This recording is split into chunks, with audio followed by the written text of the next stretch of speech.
दो चंदन होते हैं। शिव महापुराण की कथा दोनों चंदन का वर्णन कर रही। एक होता है हरि चंदन, एक होता है शिव चंदन। और दोनों चंदन बहुत कठिनता से नहीं बनते। पूर्ण समर्पण के साथ में ये दोनों चंदन का निर्माण होता है। हरि चंदन तुलसी अपने आंगन में रहती है। तुलसी का पौधा जब सूख जाता है तो तुलसी की जो लकड़ी होती है उसको घिसकर पानी में भगवान को लगाया जाता है। वो चंदन हरि चंदन कहलाता है। और कोई बेलपत्र का वृक्ष जब सूख जाता है और उसकी जो लकड़ी होती है उस लकड़ी को घिसकर जो चंदन बनाया जाता है और शिव को लगाया जाता है उसको शिव चंदन कहते हैं। और दोनों चंदन अपना अपना कार्य करते हैं।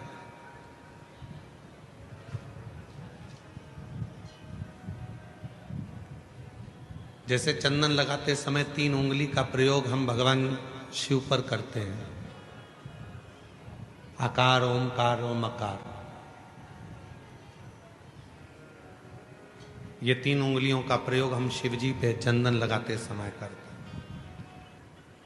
शिव चंदन एक ऐसा चंदन, जब कोई बेलपत्र की लकड़ी, कोई बेलपत्र का पेड़ जब सूखता है तो उसकी छोटे से लकड़ी को हम अपने घर में रखकर उसको घिसकर शिव जी को इन 3 उंगलियों से चंदन को लगाते हैं।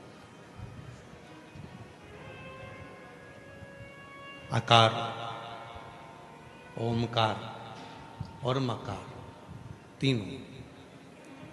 पर इन 3 उंगली को जब हम लगाते हैं और 3 उंगली से जब हम त्रिपुंड बाबा का लगाते हैं तो उसमें जो नीचे की उंगली है मकार, जो नीचे की रेखा है मकार, हम जब चंदन लगा रहे हैं तो नीचे नीचे की जो रेखा है, एक कोई फोटो आया है,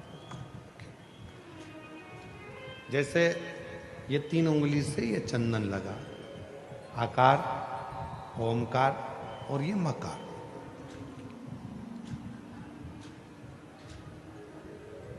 अब दुनिया की दृष्टि में लोगों को लगता है कि चंदन की लकड़ी से जो हमने चंदन लगाया वो भी श्रेष्ठ है, पर बेलपत्र की लकड़ी से जो हम चंदन लगाते हैं, चंदन घिसते हैं और वो भगवान शिव को लगाते हैं, उसमें जो ये मकार वाली रेखा है, जब हम 3 उंगली लगाते हैं तो नीचे की जो मकार की रेखा है उस रेखा का थोड़ा सा चंदन, यदि कितना भी बीमार व्यक्ति है उसके कंठ में अगर वो चंदन, मकार की रेखा का थोड़ा सा चंदन उसके कंठ पर लगाना प्रारंभ कर देते हैं तो 15 दिन में वो पलंग पर से उठकर बैठना प्रारंभ कर देता है, कितना भी बीमार क्यों।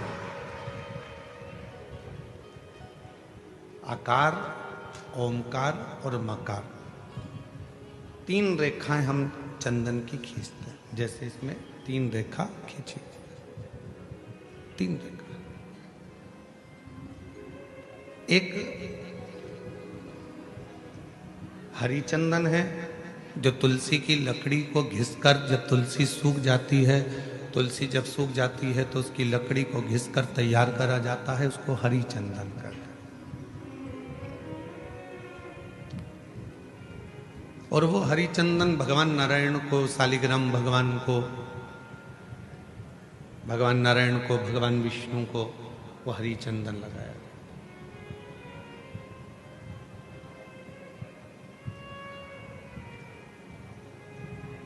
हरि चंदन का लेपन किया जाता है और वो हरि चंदन भी बड़ा काम का है महाराज। जब शालिग्राम भगवान को हरि चंदन लगाते हैं, हरि चंदन का लेपन करते हैं, या एक बिंदी भी हरि चंदन की लगाते हैं, और यदि वो हरि चंदन का एक छोटा सा अंश मात्र भी हम लेकर आए और जिसको दमे की शिकायत होती है, श्वास की शिकायत होती है, चढ़ने में चलते चलते हाँपड़ी भरा जाती है, हाँप भरा जाती है, डॉक्टर ने कह दिया कि फेफड़े 70%, 60%, 80% खराब हो गए हैं, काम नहीं कर रहे, उस व्यक्ति के हृदय पर, वक्षस्थल पर यदि वो हरि चंदन का लेपन जो शालिग्राम भगवान पर, भगवान श्री हरि पर, राम जी पर, ठाकुर जी पर, कृष्ण पर, लड्डू गोपाल पर जो आपने किया है, उसको यदि हम लगाना चालू करते हैं तो उसको भी फिर चलने में तकलीफ नहीं आती और फेफड़े उसके काम करना प्रारंभ कर देते हैं। वो हरिचंदन की भी एक प्रथा। तो दो चंदन, एक हरिचंदन, एक शिव चंदन। जम के बोलेंगे सभी लोग। हरिचंदन काय से बनता है? तुलसी की लकड़ी से। और शिव चंदन काय से बनता है? बेलपत्र जो सूख जाता है, लकड़ी जो सूख जाती है उसके। दोनों कारक।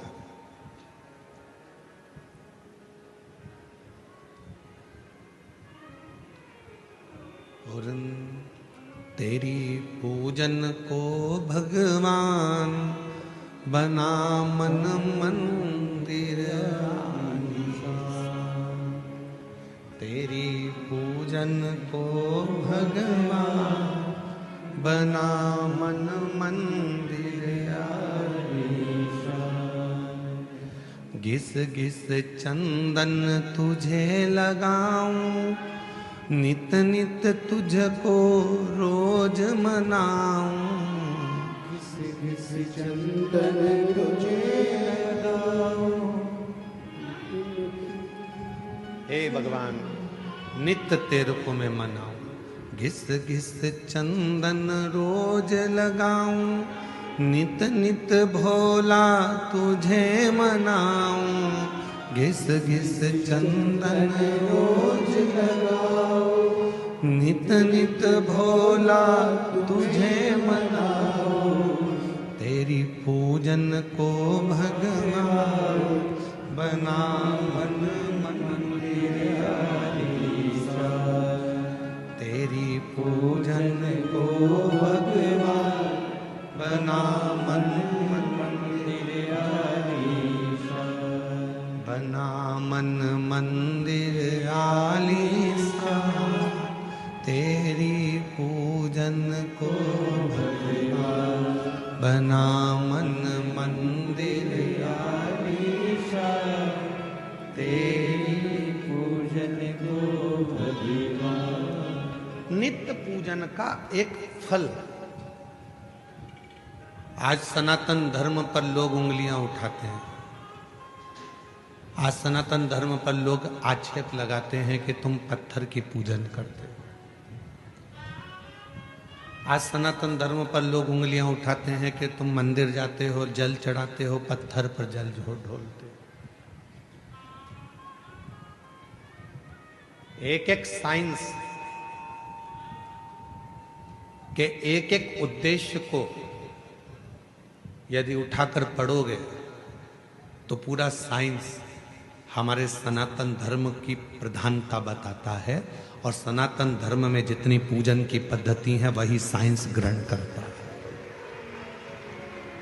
वही साइंस। आज दुनिया के लोग इस साइंस वाले कई लोग कह देते हैं हम सनातन को नहीं मानते, ये सब आडंबर है, सब पाखंड है, सब ढोंग है। नहीं,